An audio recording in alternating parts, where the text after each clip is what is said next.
Olá pessoas, sejam bem-vindos a mais um vídeo aqui no Só da Ciência. Antes do vídeo, por favor, dê o seu like, se inscreva no canal para espalhar a notícia do Só da Ciência para o Brasil inteiro. Nós queremos chegar a 1000 inscritos. Por favor, nos ajude nessa. Bem, turma, esse vídeo é um vídeo bem rápido sobre um assunto que surgiu durante a minha última pesquisa para o vídeo da fermentação. Então ele vai ser bem rapidinho, tá? E sem muito detalhe. Fechou?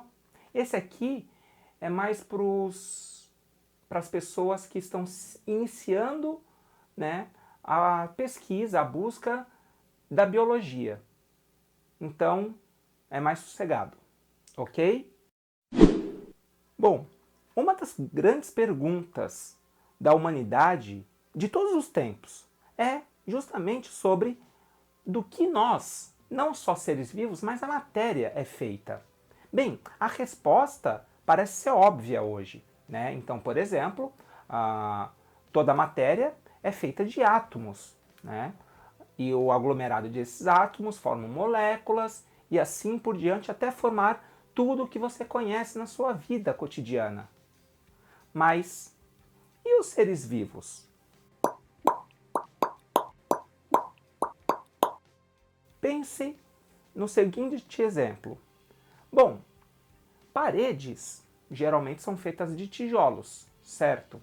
Esses tijolos, eles têm certos componentes como argila e outros materiais. Eles podem ser feitos de concreto ou ainda materiais alternativos e reciclados. Mas, de qualquer forma, todos esses materiais são feitos de elementos químicos, que são tipo espécies de átomos. Cada um desses elementos químicos tem um certo conjunto de propriedades, características e aspectos. E os seres vivos? Esse vídeo, na verdade, vai explicar um pouquinho sobre a história do descobrimento de como nós, seres vivos, somos compostos. Vamos nessa. Na antiguidade, muito se pensava sobre a constituição da matéria e dos seres vivos. Então, uma das primeiras concepções da formação das coisas é de que as coisas e os seres vivos eram feitos dos elementos da natureza.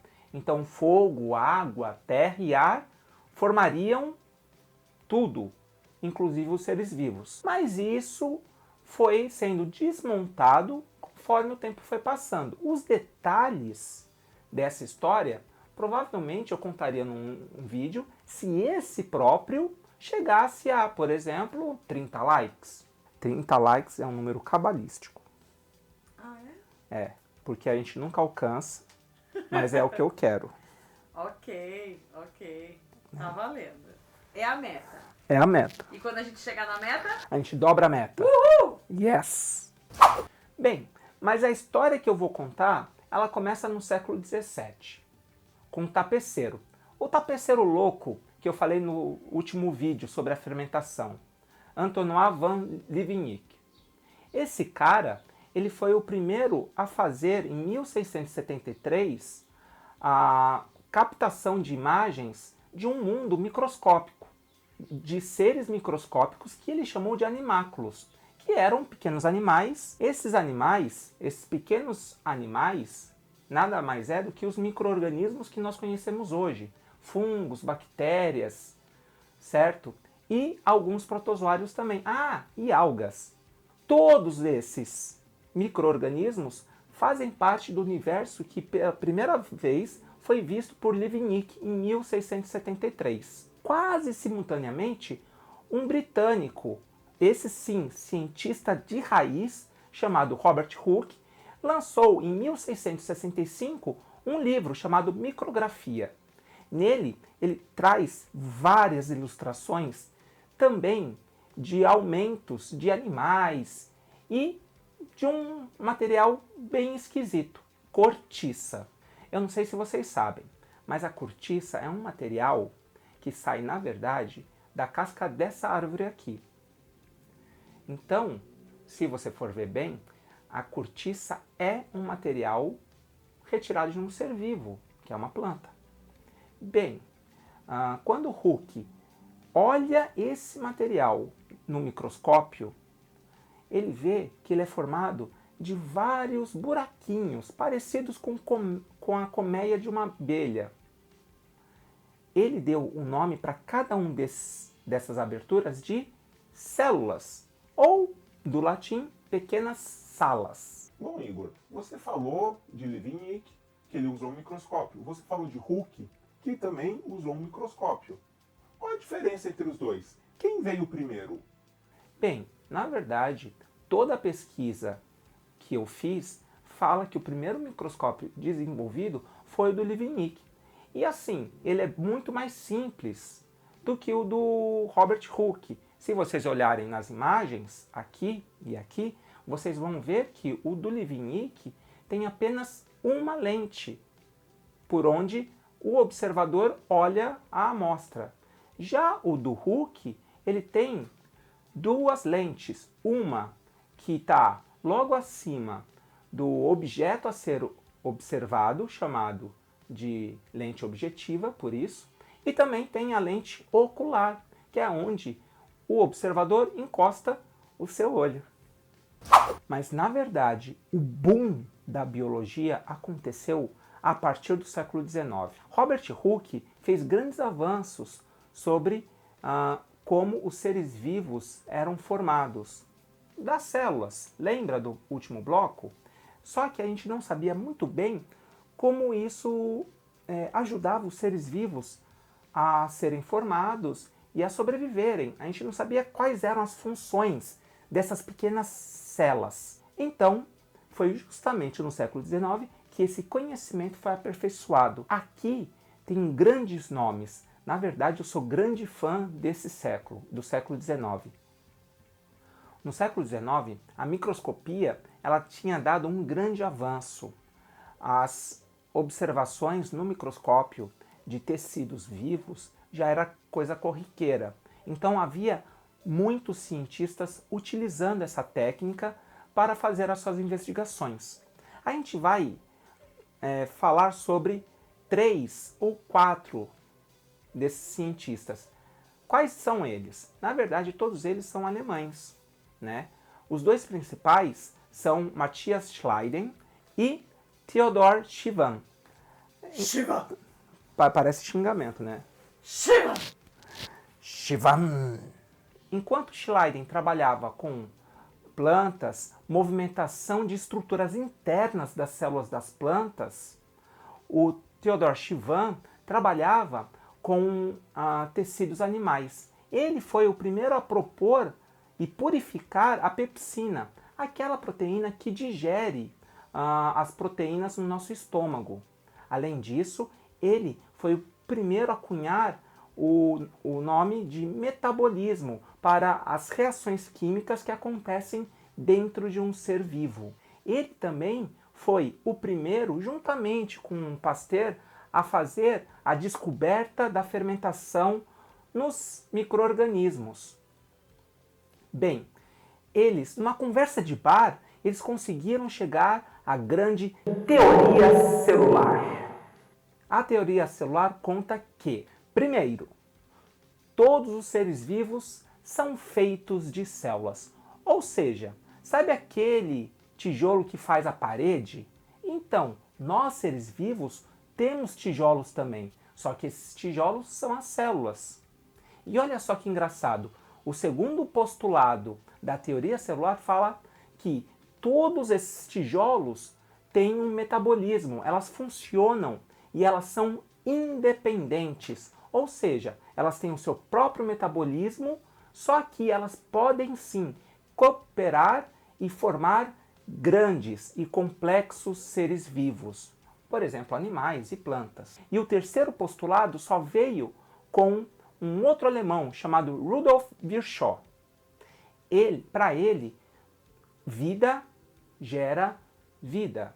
Ou seja, o terceiro postulado fala que um ser vivo constituído de células só pode ser gerado a partir de outro ser vivo. Só que aí abre-se a pergunta: e o primeiro ser vivo? Como ele foi gerado? Bem, essa é uma pergunta para um próximo vídeo. aqui ficamos. Além desses, Paul Ehrlich, lá no finalzinho do século XIX já, começou a desvendar os segredos das superfícies das células. Ele, estudando corantes e como cada um dos corantes conseguia corar diferentes células, começou a vislumbrar a formação da membrana plasmática e o que havia nela. Para quem não sabe, a membrana plasmática é justamente uma película de gordura que recobre todas as nossas células. É assim que as células conseguem controlar a entrada e saída de nutrientes, entrada e saída de água e de outras substâncias. Mas também essa membrana plasmática é responsável pela comunicação entre células. E Paul Ehrlich começou a vislumbrar justamente como essa comunicação celular é feita. Bem, ele cunhou um termo chamado receptor. Esse receptor seriam moléculas na superfície dessas células que conseguiriam se ligar especificamente a cada uma das substâncias recebidas pelas células. Bem, tudo isso aconteceu num espaço de 350 anos. Mas o que isso tudo significa? Na verdade, essa história mostra um pouquinho sobre como a ciência é feita. Nós falamos aqui como seres vivos são constituídos, como a matéria é constituída. E também com essa história vimos como a ciência é constituída. Assim como seres vivos têm em seus tijolos as células, o conhecimento agregado de cada um dos pesquisadores é o tijolo que monta a ciência. Nessa história da teoria celular, nós tivemos o agrupamento do conhecimento formado por vários cientistas durante 350 anos. Mais especificamente sobre as células, nós vimos que as células elas são os tijolos básicos que formam os seres vivos. E dentro delas ocorrem milhares de reações químicas simultaneamente. Aí, agora, você assistindo aqui esse vídeo, dentro de cada uma das suas 10 trilhões de células, está acontecendo milhares de reações químicas. Esse conjunto exato de reações químicas é chamado de metabolismo. Além disso, as células, quando elas entram em cooperação, elas devem reagir aos estímulos externos. E esses estímulos externos provocam uma certa resposta da célula. Pode ser de morte, pode ser de multiplicação ou ainda de adaptação a esses estímulos. Justamente essa variação de funcionamento é que embasa a produção e a descoberta de drogas e medicamentos. Porque se você pensar bem, drogas são todas aquelas substâncias que alteram o funcionamento do seu corpo e, por consequência, das suas células. Esse conhecimento sobre as células só foi possível, como eu disse, por uma corrente enorme de cientistas ao longo do tempo, cada um acrescentando um tijolo de conhecimento no grande edifício que é a ciência. Será que você será o próximo cientista a colocar um tijolo de conhecimento nesse grande edifício chamado ciência? Gostou do vídeo? Dê o seu like, faça um comentário, compartilhe esse vídeo com os seus amigos. Por favor, nos ajude a chegar a 1000 inscritos até o final do ano. Contamos com você. Bem, esse vídeo fica por aqui. Um forte abraço, se cuidem e até o próximo. Tchau!